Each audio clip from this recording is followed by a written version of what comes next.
आदाब दोस्तों, मेरा नाम कुंवर सुल्तान अली और मैं आपका स्वागत करता हूं अपने YouTube channel the coding of laws में। तो दोस्तों, हमने पहली यूनिट जो सीपीसी की हमारी केस मैट की सीरीज चल रही थी, उसके हमने पहली यूनिट के जो जितने भी केस थे, 5 केस थे, वो हमने कंप्लीट कर लिए थे और आप उनको जाके देख सकते हैं। अगर आपने नहीं देखा है तो हमारी सीपीसी की लिस्ट बनी हुई है, प्लेलिस्ट है, उसमें आप चेक कर सकते हैं।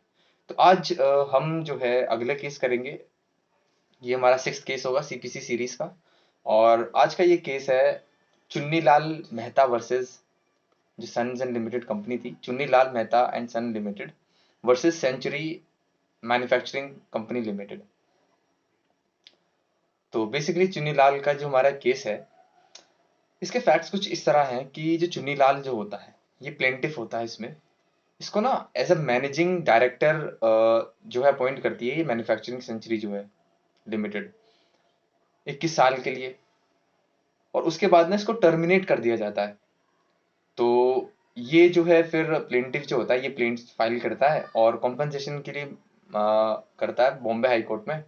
28 लाख का कॉम्पनसेशन ये क्लेम करता है कुछ एग्रीमेंट की वजह से। उसे लगता है कि भाई एग्रीमेंट जो है हमारा गलत तरीके से इन्होंने मुझे जो है टर्मिनेट किया है, तो मेरा कॉम्पनसेशन बनता है। तो जो कंपनी है वो ये मान लेती है कि इसका जो टर्मिनेशन था वो गलत तरीके से हुआ, मतलब रॉन्गफुल था। ठीक है। तो क्वेश्चन ये था, फिर क्वेश्चन जो सिर्फ डिसाइड होना रह जाता है वो ये हो जाता है कि क्वांटम कितना होना चाहिए कॉम्पनसेशन का। लेकिन जो बॉम्बे हाई कोर्ट की जो सिंगल जज बेंच होती है, वो उसके प्लेंट को रिजेक्ट कर देती है। वो डिवीजन बेंच के पास जाता है, अपील होता है, तो वो उसको जो है वो भी मना कर देती है, रिजेक्ट कर देती है और जो सिंगल जज बेंच का ऑर्डर होता है उसको वो अपहोल्ड कर देती है। तो फिर वो जो प्लेंटिफ है चुन्नी लाल है, वो सेकंड अपील के लिए सर्टिफिकेट मांगता है। आपने कॉन्स्टिट्यूशन पढ़ा होगा, आर्टिकल 133 है वो। ये कहता है कि जब अगर आपको अपील करनी है सुप्रीम कोर्ट में किसी सब्सटेंशियल क्वेश्चन ऑफ लॉ पे, तो उसके लिए सर्टिफिकेट चाहिए हाई कोर्ट का। तो हाई कोर्ट ना ये भी देने के लिए रिफ्यूज कर देता है, क्योंकि हाई कोर्ट के अकॉर्डिंग हाई कोर्ट कहता है कि इसमें कोई सब्सटेंशियल क्वेश्चन ऑफ लॉ है ही नहीं। तो वो अपील को भी रिजेक्ट कर देता है, सर्टिफिकेट ग्रांट नहीं करता। तो इसके जो ऑर्डर था रिजेक्शन का इस चीज के लिए, तो वो सुप्रीम कोर्ट में सेल्फी फाइल करता है। तो सुप्रीम कोर्ट के सामने क्वेश्चन ये था, ये है कि भाई पहले तो ये कि क्या हाई कोर्ट ने जो ये रिजेक्ट किया उसका, क्या वो सही था? सर्टिफिकेट को जो रिजेक्ट किया, क्या हाई कोर्ट को ऐसा करना चाहिए था या नहीं करना चाहिए था? मतलब उसे अपील का जो राइट है सुप्रीम कोर्ट में, क्या वो मिलना चाहिए था? मतलब बेसिकली कि हाई कोर्ट ने जो रिजेक्ट किया उसका सर्टिफिकेट के लिए, क्या वो सही था या गलत था? और दूसरा क्वेश्चन ये था कि भाई उसमें ना क्लॉज जो डॉक्यूमेंट था उनका, जिसपे वो जिसके अकॉर्डिंग वो क्लेम कर रहा था कि भाई मेरा जो है रॉन्गफुल टर्मिनेशन हुआ है, तो उनका एक साइन हुआ था एग्रीमेंट। तो क्या वो जो एग्रीमेंट है, क्या उसको जब हम कंस्ट्रक्ट करते हैं, उसको इंटरप्रेट करने की कोशिश करते हैं, क्या वो substantial question of law raise करता है? तो दोस्तों, सबसे पहले जानने की आपको मैं ये बता दूं, सेक्शन में सेकंड अपील होती है ना, उसमें सिर्फ सब्सटेंशियल क्वेश्चन ऑफ लॉ पर ही अपील हो सकती है। फैक्ट वगैरह की जो है फाइंडिंग नहीं होती, ना क्वेश्चन ऑफ फैक्ट ना question of law. Question of law सिर्फ वही होगा जो सब्सटेंशियल क्वेश्चन ऑफ लॉ होगा, उसी पर अपील होती है।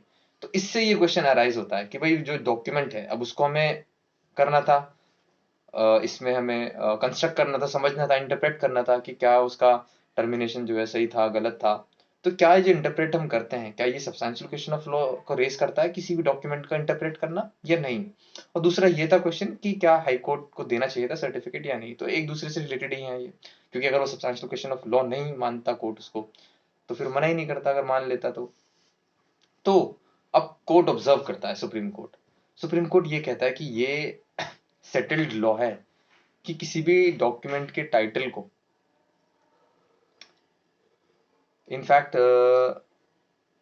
कि constitution of a document of title, या फिर किसी डॉक्यूमेंट को ही इंटरप्रेट करना जो पार्टीज के बीच में राइट्स वगैरह देता है, तो उसको वो क्वेश्चन ऑफ लॉ तो रेज करता है।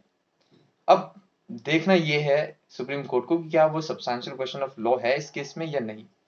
तो एक पॉइंट तो हमारे क्लियर हो गया भाई, क्वेश्चन ऑफ लॉ तो होता है जब डॉक्यूमेंट को इंटरप्रेट किया जाता है, लेकिन अब क्या ये सब्सटेंशियल है या नहीं है, अब कोर्ट इस पे डिसाइड करेगा। Excuse me. तो कोर्ट जो होता है, कोर्ट एक मद्रास हाई कोर्ट का एक जजमेंट है, नहीं प्राइवी काउंसिल का एक जजमेंट है, वो क्या है, Raghunath PD Singh versus deputy commissioner. इसे कोट करता है। कोर्ट सबसे पहले ये कहता है, इस केस में ये कहा गया था कि सब्सटैंशियल क्वेश्चन ऑफ लॉ के लिए ना जरूरी नहीं है कि वो जनरल पब्लिक का ही रिलेटेड हो तभी वो सब्सटैंशियल क्वेश्चन बनेगा। अगर वो पार्टीज के बीच में भी रिलेटेड है ना तो भी सब्सटैंशियल हो सकता है।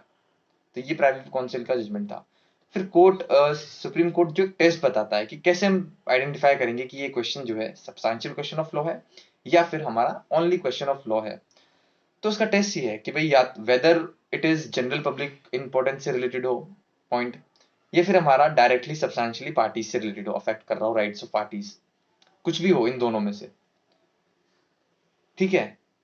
तो बट अगर वो क्वेश्चन, अगर वो फाइनली डिसाइडेड नहीं है, सेटल्ड बाय सुप्रीम कोर्ट या फिर प्राइवेट काउंसिल पहले या फिर फेडरल कोर्ट जो हमारा पहले था, अगर इन तीनों में से किसी से ये डिसाइडेड नहीं है ना फाइनली, तो या फिर उसमें भी डिफिकल्टी है, उसका इंटरप्रिटेशन समझ नहीं आ रहा, या फिर उसमें भी डाउट है या डिस्कशन उसमें हो सकते हैं, दो तीन पॉइंट ऑफ व्यू आ सकते हैं, तो वो सब्सटैंशियल क्वेश्चन ऑफ लॉ होते हैं हमारे। तो कोर्ट ने टेस्ट बताया।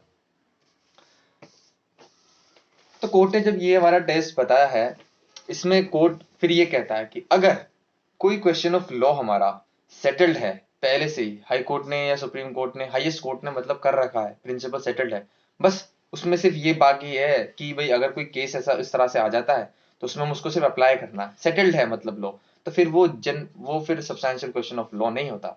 मतलब अगर उसमें कोई सेटल्ड नहीं है, डाउट्स वगैरह हैं या डिस्कशंस हो सकते हैं उसमें, अभी थोड़ी सी सिचुएशन वेग है या फिर दो तीन पॉइंट ऑफ व्यू आ रहे हैं, तो वो substantial question of law raise कर देगा, ये सुप्रीम कोर्ट ने कहा।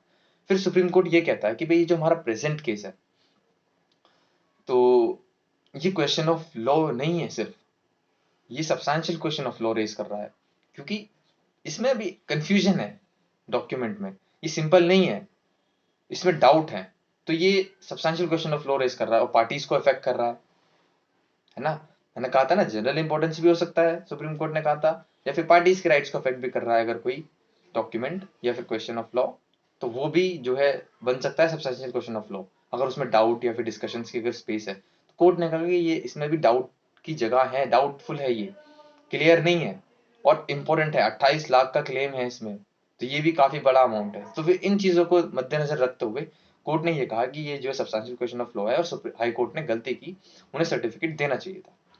दोस्तों इस केस में इतना ही। मैं आशा करता हूँ कि आपको ये केस सीरीज हमारी पसंद आ रही होगी और आपको काफी हेल्प हो रहा होगा।